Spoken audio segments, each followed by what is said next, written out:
పండగ వెళ్ళిపోయి ఇంటికి వచ్చిన వాళ్ళు వాళ్ళ ఇంటికి వాళ్ళు వెళ్ళిపోతూ ఉంటే మనసు బిగబెట్టేసి ఏటోళ్ళు అయిపోయిందండి. పరాసుకెళ్ళి ఆడుకుంటా వాళ్ళ కూడా మాట్లాడుకుంటా ఆనందించడానికి సేపు పట్టలేదని క్షణాల్లో గడిచిపోయే రోజులు.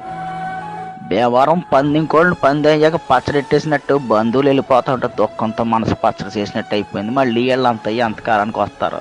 తాపేశ్వరం, పూతరేకులు, పెద్దాపురం, పాలకోవ, ఏలూరు, పెరుగు చెట్టు, కాడట్టుకొచ్చిన జున్ను పాలతో తీయడి జున్ను అన్ని కబుర్లు పెట్టుకుని తిన్నప్పుడున్న మజా ఒక్కసారిగా పోయి సంబరం గాలిలోకి ఎగిరిపోయిందండి. కళ్ళకి మసకేసి చీకటి కమ్మినట్టు అయిపోయిందండి.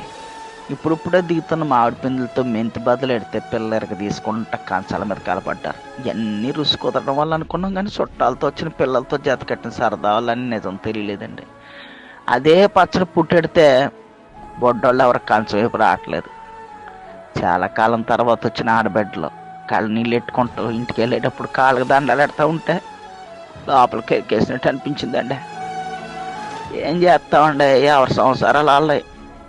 బరువు ఎక్కిన గుండుతో సెంగుని సరివిడి కట్టి కాళ్ళకి పసుపు రాసి కొత్త బట్టలతో కట్నాలట్టు పంపుతూ ఉంటే మళ్ళీ అప్పగింతలప్పుడు వచ్చిన దుఃఖం పొగులు పొగులు వచ్చేస్తుందండి.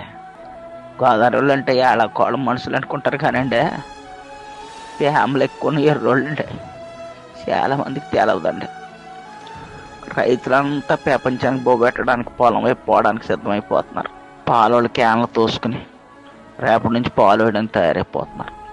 కూరగాయలు అమ్మేటోళ్ళు పొద్దుగాల వచ్చి ఆటో బళ్ళోళ్ళతో మాట్లాడుకుంటున్నారు.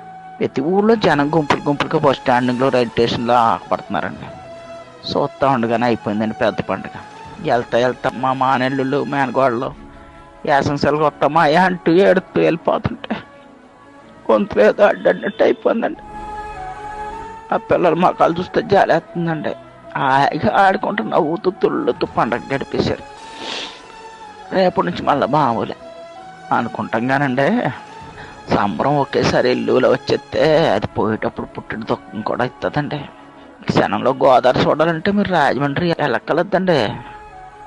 మనుషులు కళ్ళు చూస్తే చాలండి, ప్రతి మనుషులో 3 గోదావరి కనిపిస్తాయి. 2 కళ్ళు 2 పాయలు, మనసులో అక్కడ గోదావరి. ఎంత బాధ వచ్చినా తప్పదు కదండి.